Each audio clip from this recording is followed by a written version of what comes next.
I do believe that a lot of these beautifully filmed period pieces were a proponent for a lot of us to equate thinness with finding our own Mr. Darcy. And when we didn't live up to Hollywood's ideal of that, we blamed ourselves for when he didn't come along.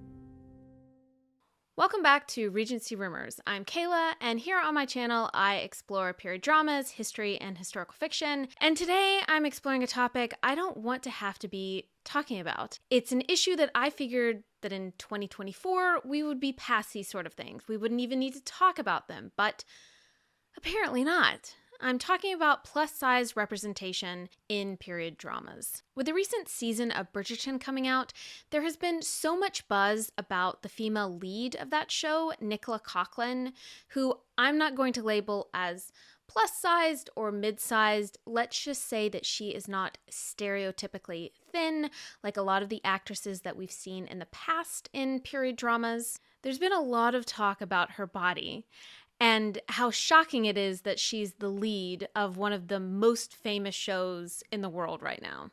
I want to be really sensitive of not making my own assumptions of what is considered mid-sized and plus-sized. There's been a lot of magazines and media that have tried to really define this within an inch of a hair, and I don't think that we should be doing that. So for the case of brevity in this video, I'm going to be referring to characters as either slim or straight-sized, thin, or plus size. I'm not trying to ignore mid-sized examples. I'm mid-sized. I don't think we see enough examples of mid-sized characters in period dramas, but I'm wanting to make a distinction between the very stereotypical Hollywood standard of thinness that has been required for so many leads in period dramas, and the stark difference between that and the roles that mid-sized or plus-sized actors and actresses have been relegated to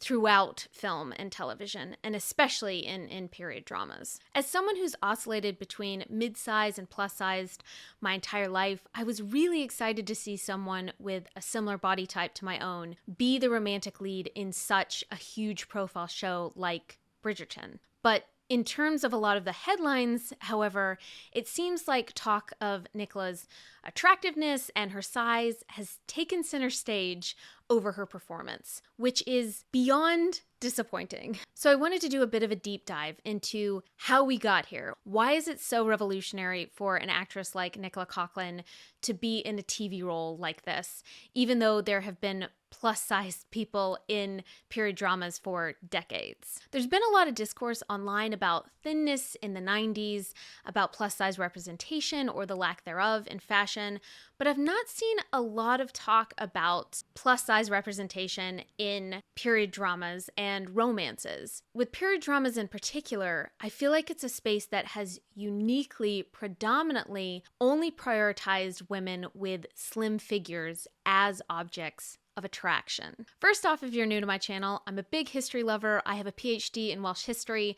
I love anything period drama, historical fiction, adjacent. I make content exploring Regency history, making recipes inspired by shows like The Gilded Age, and reacting to period dramas with my husband Jordan, like Queen Charlotte and Netflix's 2022 Persuasion. So if that kind of content is your jam, please give the channel a like, a subscribe, a comment. It would really help a small channel like mine to grow. Also, I'd love feedback on other types of content that people would be interested in around period dramas or historical fiction, history. So if you have anything that you would be interested in, please give a comment below. So I thought it would be useful to explore plus-size representation in period dramas over the years, to go over the recent press around Nicola Coughlan and her body rather than her performance, and why that is so problematic, and what showrunners of period dramas in the future can do to normalize the representation of plus-size actors going forward. For as long as I can remember, leading ladies in romance films and television shows have always been thin. From classic romances like Pretty Woman, When Harry Met Sally, How to Lose a Guy in 10 Days, all of the leads in these films from the 80s, 90s, early 2000s up until today have all been conventionally thin, young, attractive, predominantly white women who are matched with equally small-framed co-stars with perfectly coiffed hair and straight smiles. For a lot of us, these films help shape us psychologically in our formative years. I don't know about you guys, but as someone who has never been traditionally slim, I internalized a lot of these movies and wondered what was wrong with me throughout my teenage years. Why wasn't I very slim? I equated their thinness as a direct link to finding love. The reason why these characters were able to find love, in part, was because they were thin and beautiful. In my opinion, period dramas are on another level with celebrating thinness. Between the tightly laced corsets that are rarely historically accurate and pointed shots of these women walking through overgrown fields and staring longingly out of windows, a part of their character is not just about disposition. Their slim physique is an aspect of visual storytelling that is supposed to further our desire for these beautiful young heroines. Period drama darlings like Keira Knightley, Carey Mulligan, and Lily James have consistently been put in scenes where corsetry pulled in their already tiny frames, with Pirates of the Caribbean including a scene where Keira Knightley's character, Elizabeth Swann, suffocates and almost drowns because of how tightly laced her corset is. Personally, Pride and Prejudice and Pirates of the Caribbean were really formative films for me in terms of how I judged my body. I wondered endlessly why I wasn't as thin as her, why my bust was not as small. I told myself that the reason why boys weren't asking me out was not because perhaps I was young and awkward, I had braces, boys were also shy, we were all a bit immature and dumb, etc., but because I didn't have a body resembling Keira Knightley's. Never mind that a lot of her features are things that I could never change about myself. I was a bit obsessed with the fact that my fingers weren't long and slim like hers were, and that I didn't have longer legs, that I wasn't taller, all things that I can never change. I remember her making a statement saying that she was one of the biggest girls on set on Pirates of the Caribbean, and my young, impressionable teenage brain said to myself, well, if she considers herself one of the biggest women on this film, then I need to change my diet drastically. All things that a 15-year-old had no business concerning herself with. What I as a teenager never saw, and audiences in general are never privy to, is that behind the scenes, this pressure to stay thin is often extremely damaging to these actresses. It wasn't until years later that the industry has started to evolve that actresses like Keira Knightley feel comfortable coming forward and talking about just how damaging the pressure to prioritize thinness at such a young age was for her. Keira Knightley said that she needed years of therapy to deal with the experience of prioritizing thinness for her career, something that my 15-year-old self would have thought was the ultimate dream and goal, not something that a top actress would be struggling with. But that's the effects of an industry that glamorizes, rewards, and praises thinness as the main proponent for happiness and attraction. While I agree with many historians on social media and here on YouTube about debunking the myths of corsets always being life-threatening for women in the past, there's overwhelming evidence of women in the present talking about how wearing corsets for their performances were directly linked to a pressure of staying thin and a change in their eating habits. Natalie Dormer from The Tudors said the corsets affected her breathing and made her feel faint at times. Ruth Wilson from the 2006 Jane Eyre said the corsets made it difficult for her to eat properly. Elle Fanning in The Great and Simone Ashley in Bridgerton said the corsets led to changes in their eating habits. There's some great videos on the uses of corsets from other creators, and I'm not dismissing that women did loads of things like work, rock climb, explore, and ride horses with corsets throughout history. But when actresses like Louisa Jacobson in The Gilded Age, Emma Stone in The Favourite, Saoirse Ronan in Mary Queen of Scots, and Rachel Brosnahan in The Marvelous Miss Maisel, Cara Delevingne in Carnival Row, and Dakota Fanning in The Alienist, and on and on and on, are coming forward about the way these corsets in the present are affecting their eating habits, I think that we should see this as a sign that perhaps the modern construction of corsets is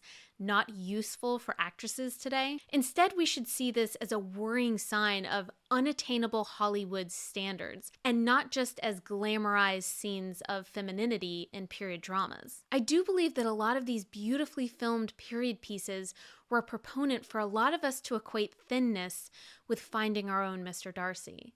And when we didn't live up to Hollywood's ideal of that, we blamed ourselves for when he didn't come along. Meanwhile, plus-size actresses in period dramas have never been given roles in which they're meant to be young, attractive, or romantically desired, until Nicola Coughlan. Just as a heads up, I will be focusing on female characters in this video.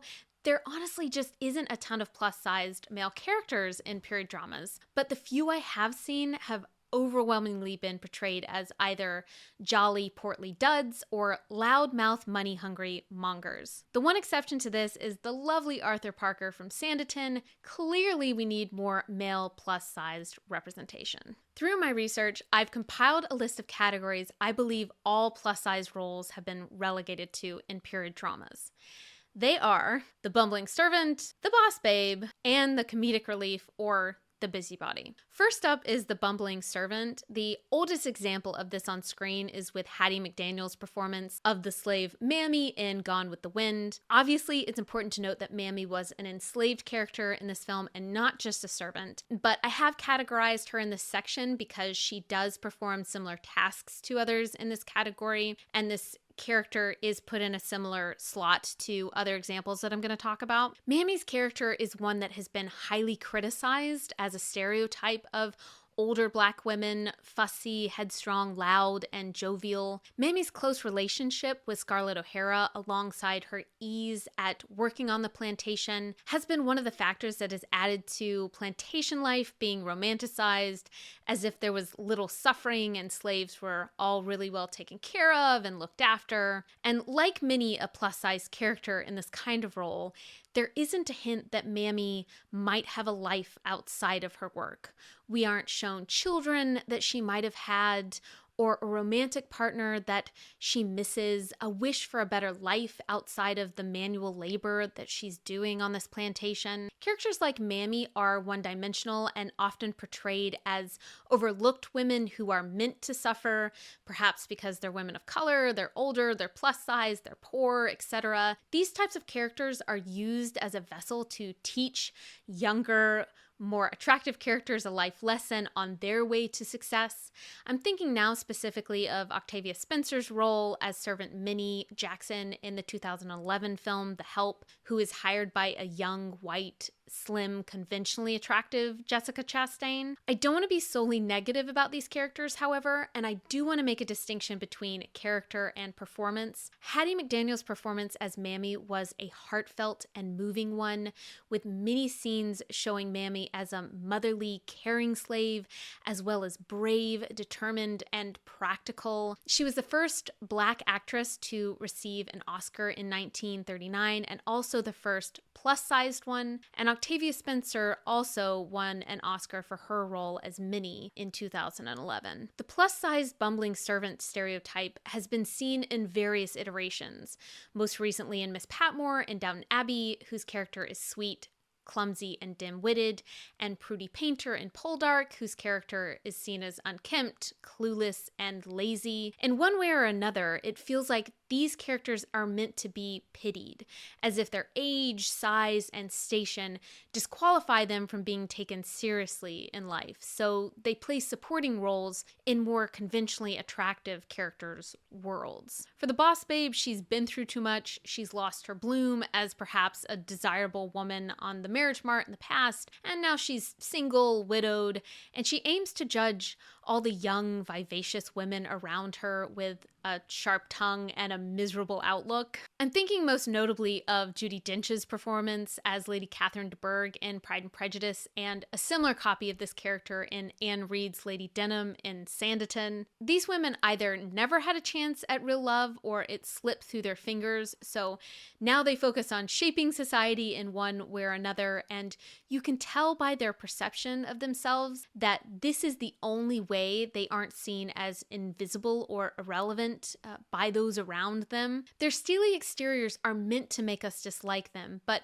very rarely are we given a backstory to show us as to why they got there. Other examples include Mary Wick's performance of Aunt March in the 1994 version of Little Women, Sinead Cusack as Miss Thornton in North and South, and Judi Dench's performance as Miss Reed in the 2011 Jane Eyre. There is a bit more depth to these characters in some television shows. I was happy that because Sanditon was renewed for a further 2 seasons, we were given a bit more depth into Lady Denham's character. She was given a love interest and her character softened a bit. We were able to see her as a bit more empathetic. Same with Lady Grantham in Downton Abbey, whose character, while judgmental and uppity, is often also witty and comedic and warm. We're given a chance to understand her actions through a somewhat robust backstory and a well-balanced character development. Yes, she's someone who's strict and no nonsense, but she's also loving and sympathetic, pragmatic and loyal. When done right, this character comes off as admirable and sometimes inspiring.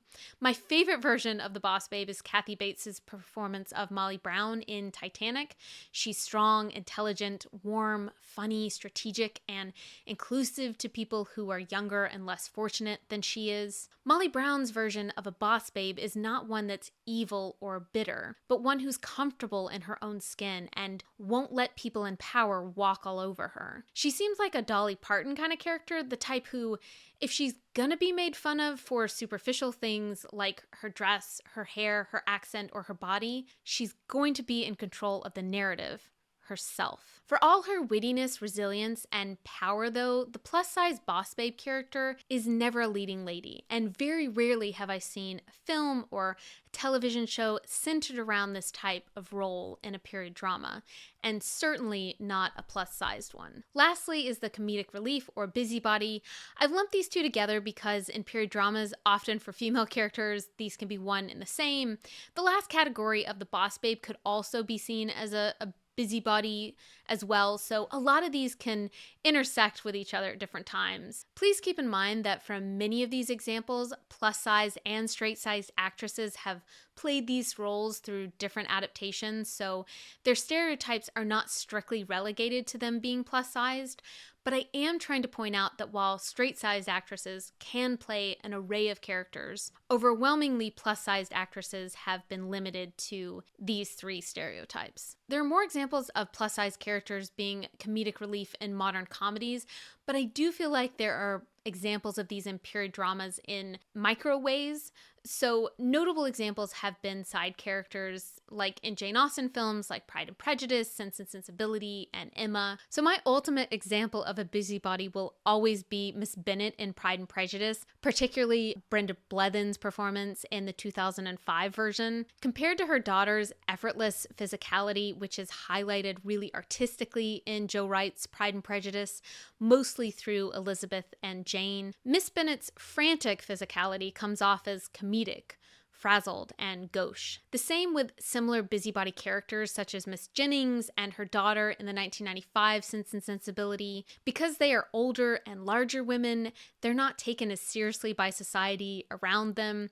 Just look at Hugh Laurie's character in Sense and Sensibility. He looks like a version of a Real Housewife husband or that TLC show Smothered, who is fed up because he's chosen to marry someone who's dumber and sillier than he was expecting, why he has a dismissive attitude towards her. Based on the people around these characters, so little needs to be said for us to ascertain how people perceive them. There's often something that we're supposed to perceive as sad or pathetic about these characters, like Miss Bates in the 2020 Emma, played by Miranda Hart, who Emma famously makes fun of, even though Miss Bates is living in a vulnerable state of poverty. In many of these examples, these characters have been played by straight-bodied actresses, so I'm not making a case that these characters are strictly relegated to plus-size actors. But I am making the point that when you think of plus-sized female actresses, they are almost always exclusively given these types of characters where the woman has lost her bloom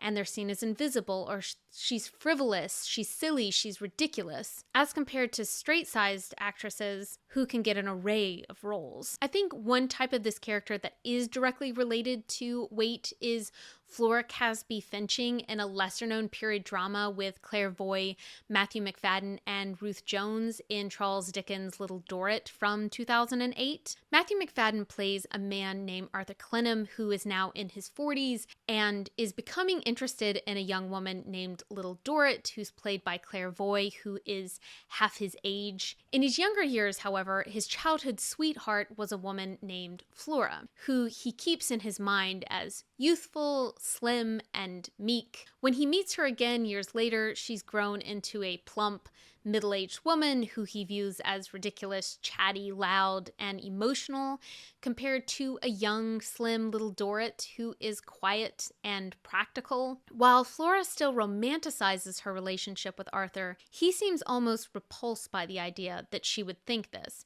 as if her weight and age should preclude her from being a viable option for him now, even though she is his own age and from a similar comfortable middle-class position that he's in. Her weight is seen as a justifiable reason for him to write her off, and in an unspoken way, we as an audience aren't supposed to take her seriously, and we're given agency to find her laughable. This is where we come to Penelope Featherington in Bridgerton Season 3. The description of Flora Finching's character that I just described is how I think one of the ridiculous journalists who wrote about Bridgerton think Penelope should be portrayed. Someone whose weight is supposed to be directly tied to their attractiveness to a romantic partner and the audience. It's because of characters like Flora that these journalists feel justified in writing ridiculous articles that have no base in reality, that focus more on Nicola's body than her performance, or miss the point of her character's storyline in Season 3, to be a leading lady. If you're not aware, the articles that have received the most buzz about Nicola Coughlan's weight are ones written by Forbes entitled, "Are We Still Not Ready for a Mixed Weight Relationship on Screen?"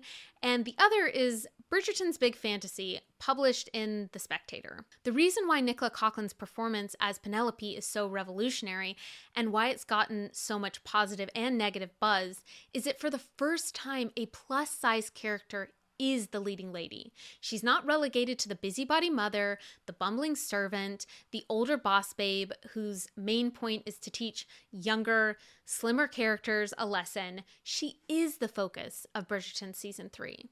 She is meant to be desirable, lovable, attractive, complex, intelligent, brave, and strong. For many of us, it's been hard to compute. Not because she's wrong for the role, but because a lot of us didn't even think it was possible, because it's been so ingrained in us that period drama leads always look and act a certain way. If you'd have told me at 15 that a short, petite, mid to plus size woman would play a romantic lead in a period drama, I would have laughed at you. For all the flaws that many have been complaining about online with Season 3 of Bridgerton, however, the show has really put its money where its mouth is by making Nicola lead and by prioritizing more plus-size representation and other kinds of representation, such as people with disabilities, in the world of Bridgerton. Somehow, this has turned into a means for a debate, unfortunately. Hold on, I need a sip of tea.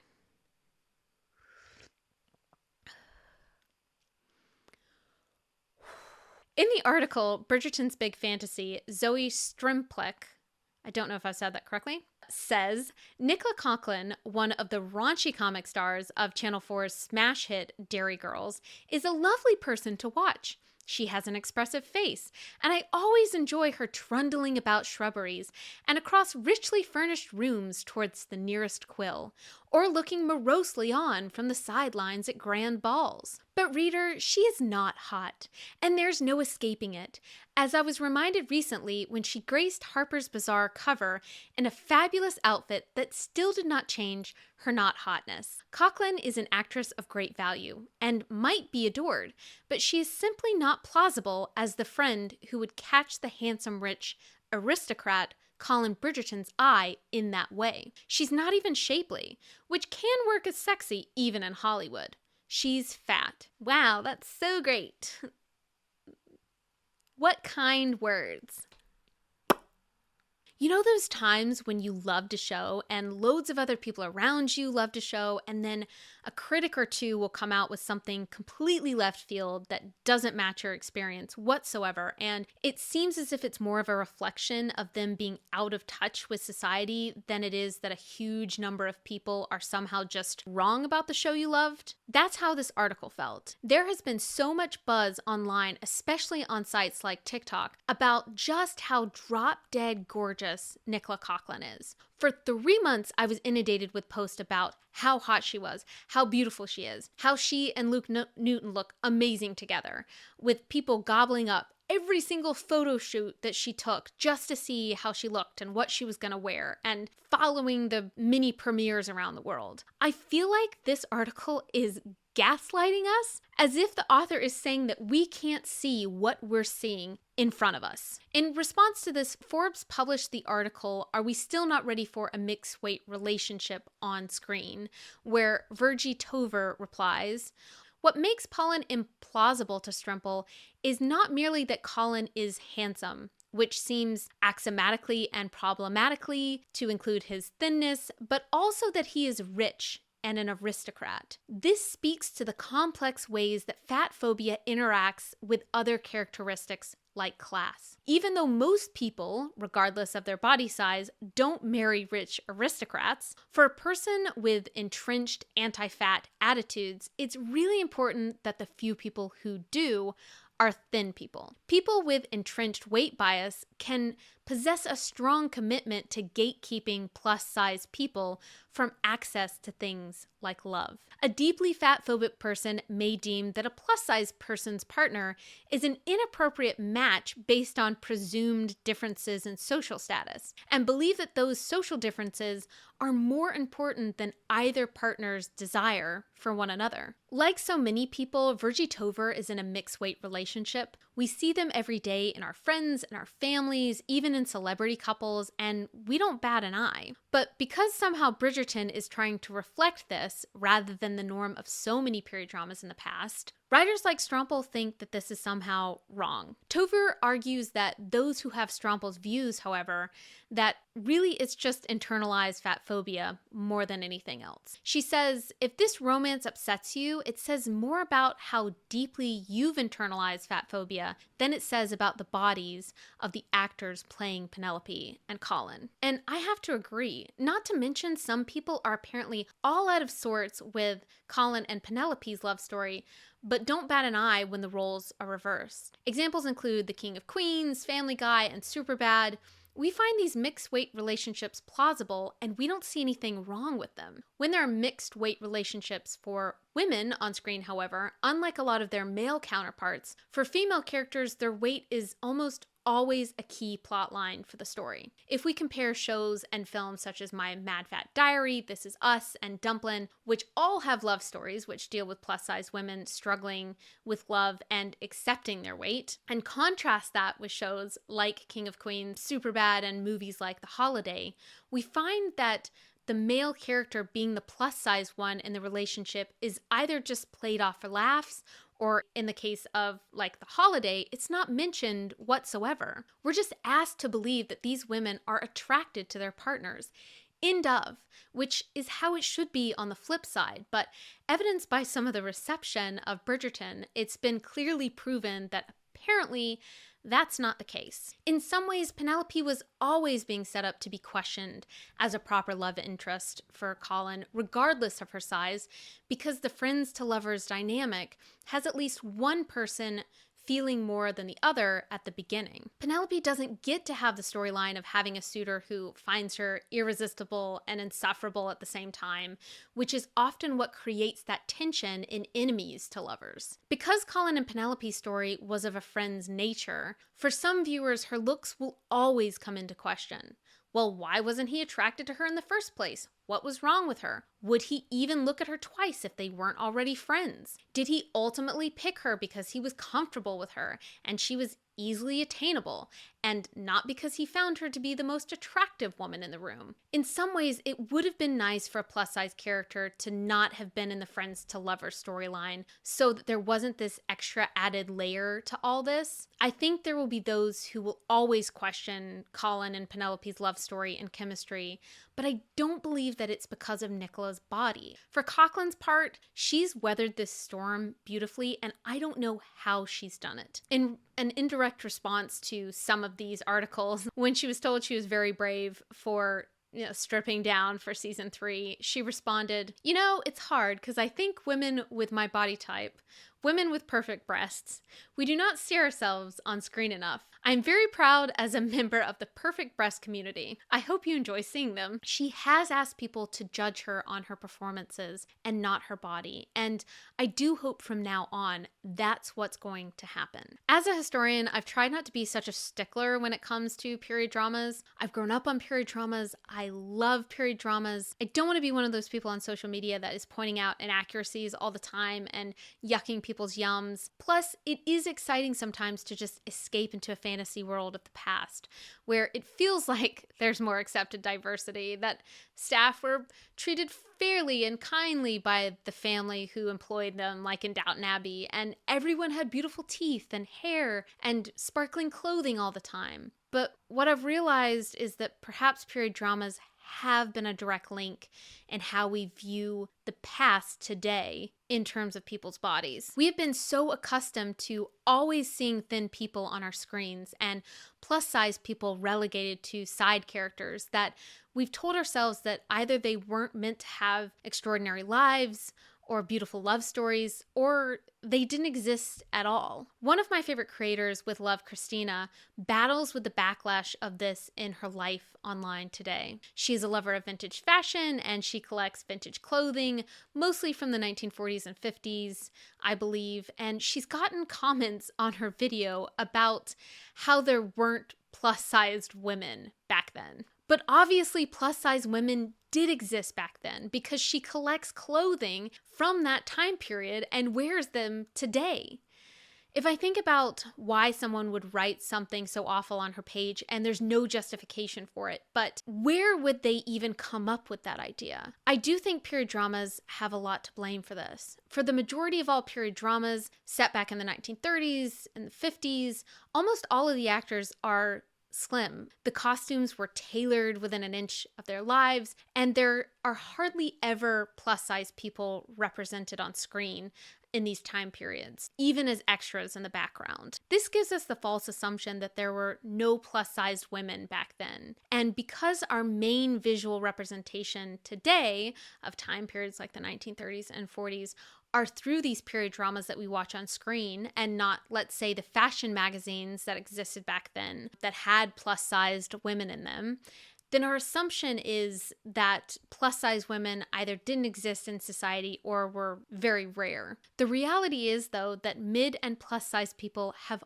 always existed, and at one time they were highly celebrated. When you look at old paintings, newspaper clippings, black and white footage, there are people of different sizes represented because that is society. Plus-size people have worked, raised families, fell in love, and had adventures just as plus-size people do today.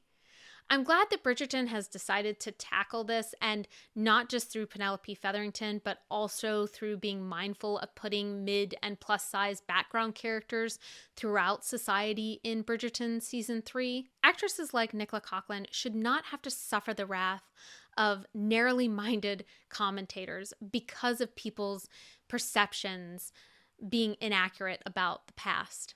The idea that somehow this woman is not drop-dead gorgeous is laughable, and we all know it.